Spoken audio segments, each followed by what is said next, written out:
Bueno, pues ya entrando en los temas del día, usted sabe que esta semana, dentro de los eventos relevantes, estuvo la presentación de los criterios generales de política económica para 2026, un documento importante que de alguna manera ya refleja pues esta preocupación en la economía y en una menor actividad, por supuesto. Para platicar de este tema está con nosotros y le agradecemos Ricardo Gallegos, director general adjunto de análisis económico en HR Ratings. Ricardo, muy buenas tardes. Rogelio, ¿cómo estás? Muy buenas tardes aquí a tu auditorio. Ricardo, pues, ¿qué impresión le queda a los especialistas en HR Ratings en torno a este documento, los criterios generales de política económica, todo lo que se refiere pues al manejo del gasto público y por supuesto de la deuda? Claro, mira, creemos que como siempre es un documento muy importante el tema de precriterios y creo que ya ha sido relativamente analizado un poco este optimismo que se vio reflejado en este documento. Sí. Pero en una primera parte diría qué fue lo importante y segundo, algo que nos pareció muy interesante en la llamada a inversionistas por parte de Hacienda. En la primera parte te diría, Rogelio, pues bajar la estimación puntual del crecimiento del PIB de un 2.5 a un 1.45, que esa sería más o menos la estimación puntual, 1.45, Sí. 1.50. Todavía queda muy por arriba de lo que todos los equipos de análisis pensamos que pudiera ser el comportamiento de la economía nacional para este año. Es todavía, creemos, muy optimista para lo que estamos viendo.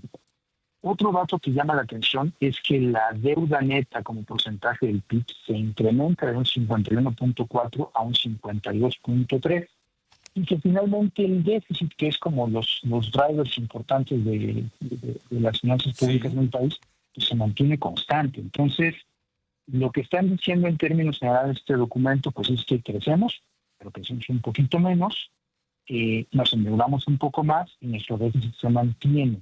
Uh-huh. Y prácticamente dentro de la lectura de los documentos, pues también asumen que hay un ligero crecimiento en los ingresos tributarios y más gasto en transferencias y subsidios, lo cual, pues si lo tomas quizás de una manera ligera, pues sí suena que es bastante optimista. Ahora, la segunda parte, Rafael, dentro de la llamada de Hacienda llama la atención, es un dato Sí. importante, creo, el tema que Hacienda sostiene que entre esas estimaciones no contempla un efecto arancelario importante. Es decir, los números que estamos viendo en los precriterios 2026 pues capturan el efecto de la desaceleración, el cierre del 2024 y los primeros datos que vemos en el 2025. Entonces, lo que seguramente va a pasar es que nuevamente vamos a ver nuevas estimaciones Uh-huh. hablando precisamente de estos variables importantes. Entonces, pues como tú lo mencionabas al inicio, o sea, la información se está generando con tal velocidad que Sí, prácticamente la agenda nos está rebasando, ¿no?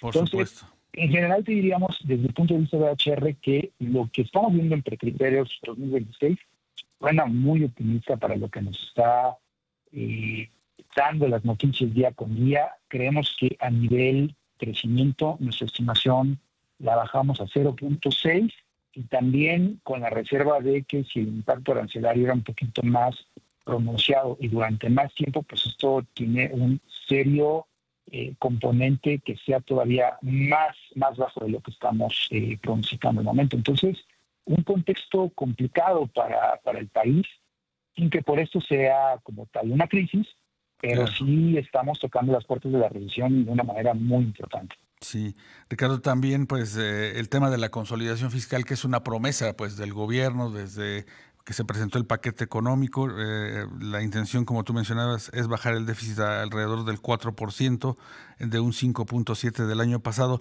¿Tú ves factible ese espacio para ajustar el gasto del gobierno cuando pues estamos viendo que la economía pues va más lento y por otro lado pues se anuncia esta misma semana un plan México recargado donde pues la idea, o por lo que se pudo apreciar, la idea es seguir ampliando el gasto? Pues mira, en cuanto a la primera pregunta, Rogelio, un déficit del 4%, yo te diría que es una probabilidad media. Sin Uh-huh. embargo, la pregunta más interesante es ¿a costa de qué vas a poder llegar a alcanzar ese 4%? Una de las medidas pudiera ser reducir el gasto. Si Sí. revisamos los datos al segundo trimestre, efectivamente estamos viendo una reducción en el gasto corriente de una manera importante por parte del gobierno federal, lo cual nos anticiparía, que también ellos están muy conscientes, a pesar de los documentos que están publicando con estas cifras, pues de que el impacto es inminente. Entonces hay que cubrir esa parte. Uh-huh. Eso me haría pensar que efectivamente está el gobierno federal muy consciente de esta situación y que va a hacer un esfuerzo importante por el lado del gasto. Ahora, la contrapartida para poder alcanzar este déficit pues es también tomar más deuda, lo cual también tiene un componente muy interesante en términos de la calidad crediticia, porque pues ya estamos por arribita de ese 50% de saldo histórico como porcentaje del PIB, lo cual está efectivamente presionando la calidad crediticia del país. Nosotros, en particular en HR Ratings, tenemos una calificación de HR triple más con perspectiva negativa. Entonces, alcanzable sí el déficit, pero la gran pregunta será ¿a costa de qué? ¿No? Por supuesto. En cuanto al tema de este plan México recargado, pues evidentemente como cualquier programa de política pública, está sí fundamentado en las bases que efectivamente pudiera darle una ventaja y una estabilidad a las finanzas del país, pero como todo programa de política pública lleva tiempo.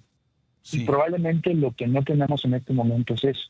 O sea, los efectos que estamos viendo las finanzas públicas los vamos a ver claramente marcados en 2025 y 2026.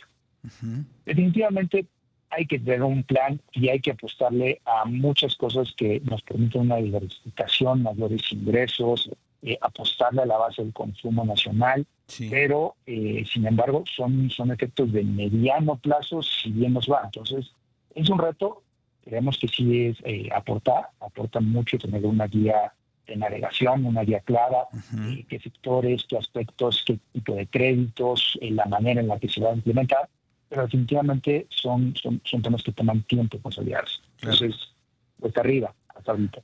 Claro. Ricardo, y en HR Ratings, ¿cuándo sería el espacio para revisar la calificación de la deuda soberana? La estamos pensando, Rogelio, a mediados de año. Quizás todavía tuviéramos un par de meses más, pero nuestra expectativa, seguramente nos reuniremos con varios equipos de Hacienda para perfilar la acción de calificación. Sí. Estimamos que a mediados de año tengamos ya los elementos estadísticos suficientes como para hacer el pronunciamiento. Claro. Pues sin duda, como tú dices, un escenario cambiante, un escenario donde pues es difícil hacer estimados que puedan reflejarse en la realidad, y por lo pronto, pues gracias Ricardo Gallegos, director general adjunto de análisis económico en HR Ratings, por estar con nosotros esta tarde. Como siempre, muchas gracias, Rogelio, a ti y a tu auditorio. Buen fin de semana, Ricardo.